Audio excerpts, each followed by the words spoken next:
कैसे हो सब लोग। आज अपन स्टार्ट करने वाले ईबीसीएल का बहुत इंपॉर्टेंट टॉपिक है जिसका नाम है द बेनामी ट्रांजैक्शन प्रोहिबिशन एक्ट 1988। अब बच्चों के बहुत सारे डाउट है सर एग्जाम में कैसे एग्जामिशन लाया जाए। अब मैं बात करूं, मैंने जब सीएस करा था, मैं I was doing a CS, so at that time I got exemption in all the subject. तो मेरी स्ट्रेटेजी क्या थी कि अगर आपको एक चैप्टर के ऊपर मैक्सिमम एक या दो क्वेश्चन आ सकते हैं तो वो क्वेश्चन आने के बाद आपको पूरा चैप्टर याद नहीं होगा, क्योंकि most of the time chapter 10 या 15 पेजेस का होता है, तो अपने को पूरे पॉइंट रिवाइज करना इट इज वेरी डिफिकल्ट। तो अपन क्या कर सकते हैं, पॉइंट को पॉइंट वाइज फॉर्म में कर सकते हैं। मतलब एक चैप्टर को अगर मैं देखा जाए तो कम से कम एक 15 या 20 पॉइंट्स में मैं कन्वर्ट कर सकता हूं, तो इससे एग्जाम में एटलीस्ट मुझे 12 to 15 पॉइंट याद हो गया out of 20। So at least I can write everything to the question, है ना। तो अब अपन स्टार्ट करते हैं और ये स्ट्रेटेजी आप फॉलो कर सकते हैं, definitely you will get the exemption. तो बेनामी ट्रांजैक्शन एक्ट। अब बेनामी मतलब क्या होता है, जैसे ब्लैक मनी मेरे पास, अब ब्लैक मनी तो अपन जैसे कैश में अपन क्या कर सकते, ज्यादा छुपा नहीं सकते, क्योंकि घर पे अगर रेड भी गिर जाएगी तो इमीडिएटली पकड़ा जाते हैं अपन। तो ऑप्शन क्या है सर इस ब्लैक मनी को, तो लोग क्या करते हैं, प्रॉपर्टी परचेस करते हैं, बट खुद के नाम पे नहीं, किसी और के नाम पे। यही एक अच्छा रास्ता होता है कि प्रॉपर्टी आपकी नहीं है, आपका नाम नहीं है, नाम किसी और का है, बट बेनिफिशियल इंटरेस्ट आपका है उसमें, क्योंकि बेनिफिट आपको इसमें। तो जिसके नाम पे आप प्रॉपर्टी लेते हो उसे बेनामीदार कहते हैं, एंड जिसके लिए प्रॉपर्टी आप देते हो उसके नाम पे हो तो उसे बेनिफिशियल ओनर कहते हैं। ये दो लोग सबसे इंपॉर्टेंट होते हैं इसमें। अब देखा जाए तो जैसे no amount shall be payable acquisition of property. अब जिस बंदे को मैं प्रॉपर्टी देने वाला हूं वो बंदे को तो कोई कंसिडरेशन देने की जरूरत नहीं है, बिकॉज कंसिडरेशन तो मैं पे कर रहा हूं, क्योंकि बेनिफिशियल इंटरेस्ट किसको है, मुझे है। तो उसे no amount shall be payable to acquisition of property, ये सबसे पहले इंपॉर्टेंट चीज होनी चाहिए उसमें। सेकंड बोलता है अगर आपकी वाइफ है, अगर आपकी डॉटर अनमैरिड, अगर आपने उसको property they the sir for their benefit, अगर वो ट्रांजैक्शन अगर ट्रेसेबल है, वो कैश अगर ट्रेसेबल है, ट्रेसेबल मतलब कि आप शो कर सकते हो कि ये अमाउंट मैंने यहां से कमाई, ये पैसा मैंने यहां से कमाया, अगर आप शो कर सकते हो तो अगर ये ट्रेसेबल है तो it is not a benami transaction. जैसे कि डिपॉजिटरी होती है या कोई ट्रस्ट होता है, आपके बिहाफ पे प्रॉपर्टी होल्ड करता है, कोई मंदिर है, मस्जिद है जो प्रॉपर्टी होल्ड करते हैं आपके बिहाफ पे, तो उससे अपन बेनामी ट्रांजैक्शन नहीं कहते, क्योंकि ये पब्लिक इंटरेस्ट के लिए होता है। मैं बात कहूं ये नहीं, इसमें कुछ अमेंडमेंट आया अभी 2016 में, इसमें अभी पनिशमेंट लाई।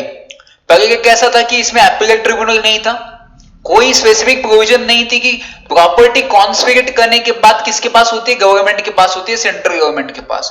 तो उसके बाद क्या प्रोसेस करना पड़ता है, उसमें डिटेल प्रोविजन नहीं थी। तो 2016 में उसमें थोड़ा सा उसमें बदला गया, अमेंडमेंट आई 2016 में, जिसमें अगर ऐसा देखा जाता है कि कोई भी अगर व्यक्ति अगर उसमें फाउंड किया जाता है कि उसने गलत किया है तो उसको 1 साल से लेकर 7 साल तक सजा सुनाई जाती है, और प्लस उसकी जो प्रॉपर्टी उसने एक्वायर किया उसका 25% फेयर मार्केट वैल्यू का उसको जुर्माना देना पड़ता है, पेनल्टीज देनी पड़ती है। ये पहले भी था। अब हु एंटर्स, कोई भी एंटर्स करता है ट्रांजैक्शन में, कोई एंटर्स करता है उसके साथ ट्रांजैक्शन में, उसको पता ये चीजें गलत है तो उसको इम्प्रूवमेंट मिलेगी 3 साल तक, और फाइन भी हो सकता है। तो ध्यान रखना, जो एंटर करना उसके लिए भी गलत है और जो कर रहा है तो उसके लिए भी पेनल्टी है।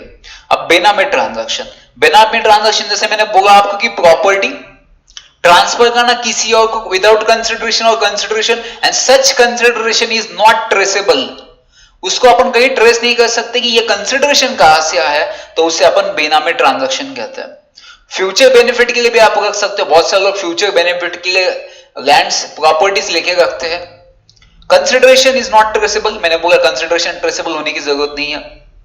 नेक्स्ट एक्सेप्शन, अब जैसे कोई एचयूएफ फैमिली है, हिंदू अनडिवाइडेड फैमिली, वहां पे जो कर्ता होता है वो कर्ता होल्ड करता है property on behalf of family members, so we can not say that it is a benami transaction, because वो होल्ड करता है फैमिली के लिए।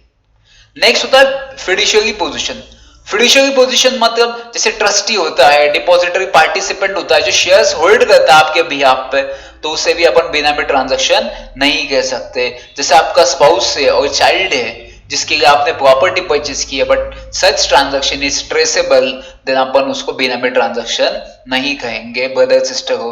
वैसे ही 53 of transfer of property act, जिसमें रजिस्ट्रेशन हो चुका है, स्टैंप ड्यूटी पे कर चुके हैं, सिर्फ पोजीशन आना बाकी है आपके पास, तो अपन इसको बेनामी ट्रांजैक्शन नहीं कहेंगे। एग्जाम में अगर केस लगा गई कि बेनामी ट्रांजैक्शन, क्या कॉन्ट्रैक्ट में ऐसा हुआ है कि पैसे तो आपने दे दिए, रजिस्ट्रेशन तो आपने कर दिया, स्टैंप ड्यूटी तो आपने पे कर दी, बट पोजीशन आना बाकी है, क्या अपन इसे बेनामी ट्रांजैक्शन कह सकते हैं क्या सर? नहीं, केस लॉ में आया तो नो बोलना और मुझे एक्सप्लेन करना कि सर बेनामी ट्रांजैक्शन के लिए प्रॉपर्टी ट्रांसफर करनी पड़ती है किसी और के लिए, और जिसके पास ट्रांसफर की जाती है वो बेनामीदार होता है, जिसके लिए प्रॉपर्टी ट्रांसफर की जाती है वो बेनिफिशियल ओनर होता है।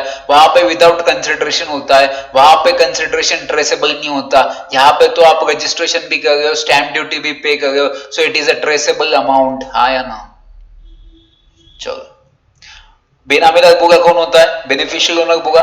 प्रॉपर्टी मूवेबल हो सकती है, इमूवेबल हो सकती है, टेंजिबल हो सकती है, इंटेंजिबल हो सकती है। राइट्स, इसमें कोई सूट नहीं दाखिल कर सकते आप कि सर मुझे कंपेंसेशन चाहिए, मेरी लैंड थी उसके ऊपर मुझे रेंट आता था, तो अब मेरा तो नुकसान हो चुका है तो मुझे कंपेंसेशन चाहिए। नो, आप उसके लिए सूट कोई डैमेजेस या कंपेंसेशन नहीं मांग सकते, बिकॉज ये बेनामी ट्रांजैक्शन है, ये ब्लैक मनी का ट्रांजैक्शन है। कॉन्स्पिरेशन कौन करता है आपकी प्रॉपर्टी? कॉन्स्पिरेशन करना है तो सेंट्रल गवर्नमेंट के पास अथॉरिटी, वो आपकी प्रॉपर्टी क्या कर सकता है? कॉन्स्पिरेट कर सकता है।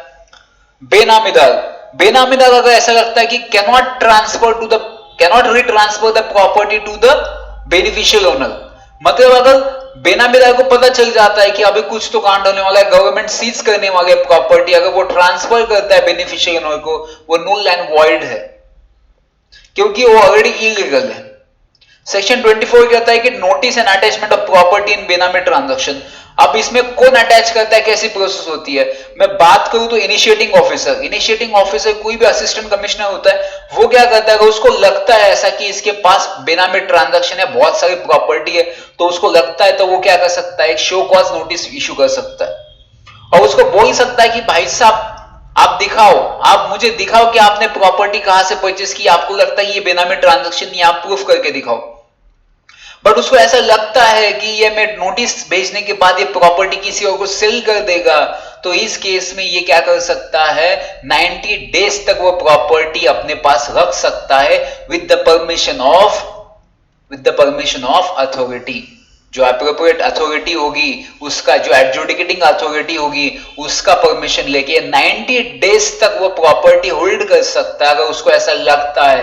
बट अगले 15 डेज के अंदर, जैसे 19 डेज खत्म हो जाते हैं, उसके 15 डेज के अंदर उसको एप्रोप्रिएट अथॉरिटी है, एडजुडिकेटिंग अथॉरिटी, उसको एक स्टेटमेंट जारी करना है कि ये प्रॉपर्टी होल्ड करना चाहिए या नहीं करना चाहिए। कितने दिन के अंदर बच्चों? विद इन 15 डेज के अंदर उसको स्टेटमेंट देना है। अगर एडजुडिकेटिंग अथॉरिटी को लगता है कि हाँ ये प्रॉपर्टी बेनामी ट्रांजैक्शन है, तो वो कंटिन्यू कर सकते हैं, अगर उनको लगता है नहीं है तो वो रिलीज कर सकते हैं। बट ऑर्डर मिल जाएगी, आपको कॉन्स्पिरेशन नहीं होगा, आपकी प्रॉपर्टी छोड़ दिया जाएगा, क्या वो पर्सन डैमेजेस क्लेम कर सकता है, compensation against the government? No. इस केस में सामने वाला पार्टी सेंट्रल गवर्नमेंट के अगेंस्ट कंपेंसेशन क्लेम फाइल नहीं कर सकता। नेक्स्ट क्या है? नोटिस किसको भेज सकते हैं? इंडिविजुअल तो इंडिविजुअल, फर्म है तो पार्टनर, एचयूएफ है तो कर्ता, एंड कंपनी है तो प्रिंसिपल ऑफिसर, इसको नोटिस भेजी जाती है। अब सर जैसे बोला कि इनिशिएटिंग ऑफिसर आता है आपके घर पे प्रॉपर्टी सीज करने के लिए, बट इनिशिएटिंग ऑफिसर को कहां पे स्टेटमेंट देना पड़ता है? एडजुडिकेटिंग ऑफिसर या अथॉरिटी। अभी एडजुडिकेटिंग अथॉरिटी कौन होता है? सेंट्रल गवर्नमेंट इसको अपॉइंट करती है, इसमें एक चेयरमैन होता है, 2 लोग होते हैं जो इसका डील करते हैं। ये क्या करते हैं? 30 डेज की नोटिस इशू करते हैं सामने वाले पार्टी को, किसको? बेनिफिशियल ओनर को या बेनामीदार को। उनको कहता है कि 30 डेज के अंदर आप मुझे हिसाब बताओ कि आपने प्रॉपर्टी कहां से परचेस की है। तो 30 डेज के बाद उनके पास भी 30 डेज टाइम होता है कि उनको 30 डेज के अंदर इंफॉर्मेशन प्रोवाइड करनी है, किसको? एडजुडिकेटिंग अथॉरिटी को। मतलब जैसे इसने 30 डेज के अंदर नोटिस दे दी, उसके नेक्स्ट 30 डेज के अंदर उनको इंफॉर्मेशन प्रोवाइड करना है ये प्रॉपर्टी है या नहीं। अगर उनको लगता है कि ये प्रॉपर्टी है बेनामी ट्रांजैक्शन, तो वो कॉन्स्पिरेट कर देगा। तो अगर वो आपको कोऑर्डिनेट नहीं करेंगे तो आप पुलिस की भी मदद ले सकते हैं, और ये मैटर 1 साल के अंदर आपको डिस्पोज करना पड़ता है। कितने साल के अंदर? 1 साल के अंदर। देखो सेंट्रल गवर्नमेंट कॉन्स्टिट्यूट होता है अथॉरिटी, जिसमें चेयरपर्सन एंड 2 अदर मेंबर्स होते हैं। अब कॉन्स्पिरेशन प्रॉपर्टी, अब जैसे कॉन्स्पिरेशन प्रॉपर्टी कर दी मैं इनिशिएटिंग ऑफिसर हूं, मैंने कॉन्स्पिरेशन प्रॉपर्टी कर दी। अब आपके पास राइट है कि आप कहां जा सकते हो, आप एपेलेट ट्रिब्यूनल के पास जा सकते हो, जहां पे बेनिफिशियल ओनर किसके पास जाएगा, एपेलेट ट्रिब्यूनल के पास अपील कर सकता है। अगर एपेलेट ट्रिब्यूनल ने नहीं माना तो हाई कोर्ट के पास भी विद इन 45 डेज में जा सकता है, उसके पास वो ऑप्शन है। बट अगर इन केस मेरे पास मैं बेनिफिशियल ओनर हूं, मैंने प्रॉपर्टी किसी और को ट्रांसफर कर दी, नोटिस आने के पहले, नोटिस इशू करने के पहले मैंने क्या कर दी, जो मेरी प्रॉपर्टी थी मैंने किसी और को सेल कर दी, उसने मुझे कंसिडरेशन दे दिया, तो इस केस में उस पर्सन से आप प्रॉपर्टी कॉन्स्पिकेट नहीं कर सकते। आप इसको क्लेम कर सकते हैं जिसकी प्रॉपर्टी की दिखाओ, तेरी प्रॉपर्टी तूने कहां से परचेस की थी, आप उसको बोल सकते हैं। बट बिफोर नोटिस आने के पहले अगर वो प्रॉपर्टी किसी और को सेल कर दी तो आप उस बंदे के पास नहीं जा सकते, because this is the genuine ना, वो जेन्युइन है, उसने जेन्युइन परचेस किया, उसमें उसकी क्या गलती है, ठीक है। ये वही कहता है सेक्शन। आफ्टर कॉन्स्पिरेशन नो कंपेंसेशन बोला मैंने आपको। राइट ऑफ थर्ड पर्सन, अगर कोई राइट पर्सन आता है वहां पे बोलता है कि ये प्रॉपर्टी मेरी है, इसमें मेरा राइट्स है, तो अगर ये आपका पर्पस डिफीट करना चाहता है कॉन्स्पिरेशन का, तो इस केस में वो राइट एक्सरसाइज नहीं होगा। No confiscation order, no claim against government, अगर नो ऑर्डर आती है, कॉन्स्पिरेशन की ऑर्डर नहीं आती, आपकी प्रॉपर्टी आपको मिल जाती है, तो आप कंपेंसेशन क्लेम नहीं कर सकते अगेंस्ट गवर्नमेंट। और मैनेजमेंट कौन करता है इस प्रॉपर्टी का, तो सेंट्रल गवर्नमेंट अपॉइंट करती है उस ऑफिसर को, उसको नॉर्मली इनकम टैक्स ऑफिसर होता है, वो आपके प्रॉपर्टी को क्या करता है, मैनेज करता है। नेक्स्ट बोलता है appeal to appellate tribunal, within 60 days के अंदर किसके पास जाना है आपको, हाई कोर्ट के पास जाना है विद इन 60 डेज के बाद। स्पेशल कोर्ट्स भी बना सकता है, सेक्शन 50 में बोला है कि कौन, central government, consultation with the chief justice of high court, conclude trial with in 6 month. Special court special purpose के लिए अपॉइंट किए जाते हैं, सेंट्रल गवर्नमेंट अपॉइंट करता है with the consultation of chief justice of high court, और वो 6 month के अंदर उसका रिजल्ट आपको दे देते हैं। तो एग्जाम में 5 मार्क के लिए क्वेश्चन आया तो अमेंडमेंट भी डाल दो, अमेंडमेंट 2016, उसमें पनिशमेंट बताए 1 साल से लेकर 7 साल तक, वो बता दो उसमें, है ना। बेनामीदार कौन होता है, बेनिफिशियल ओनर कौन होता है, इनिशिएटिंग ऑफिसर, असिस्टेंट कमिश्नर होता है, जो प्रॉपर्टी को कॉन्फिगरेट करता है। 90 डेज का वो क्या करता है, प्रॉपर्टी होल्ड कर सकता है अगर उसको लगता है कि ये ट्रांसफर करेगा, और उसके 15 डेज के अंदर उसको स्टेटमेंट देना है, किसको, एडजुडिकेटिंग अथॉरिटी को। और adjudicating authority central government appoint करता है, जिसमें एक चेयरमैन एंड 2 अदर मेंबर्स होता है। वो 30 डेज के अंदर उसको नोटिस भेज देते, भाई साहब बताओ ये पैसा कहां से लाया, तो नेक्स्ट 30 डेज के अंदर उनको भी बताना है कि भाई साहब, मतलब अथॉरिटी जी, ये पैसा हमने यहां से लाया। अगर उनको लगता है ये सही है तो वो छोड़ देंगे, उसको लगता है कि ये सही नहीं है तो प्रॉपर्टी क्या हो जाएगी, कॉन्स्पिकेट हो जाएगी। अगर वो मदद नहीं करेंगे, हेल्प नहीं करेंगे कॉन्स्पिकेशन के लिए, विद इन 7 डेज के अंदर अगर वो सरेंडर नहीं करते 7 दिन के अंदर, तो पुलिस की हेल्प लेके आप कॉन्स्पिकेट प्रॉपर्टी कर सकते हैं। बट ऑर्डर अगर आपके खिलाफ गया, आपके खिलाफ अगर ऑर्डर है, मतलब अथॉरिटी के खिलाफ अगर ऑर्डर चला जाता है, तो कोई भी पार्टी कंपेंसेशन क्लेम नहीं कर सकता अगेंस्ट द गवर्नमेंट। तो ऐसा अगर क्वेश्चन आएगा डेफिनेटली एग्जाम में, तो ऐसा अगर पॉइंट वाइज लिखोगे, you will definitely get the examination in the BSL। Thank you so much, मिलते हैं नेक्स्ट लेक्चर में।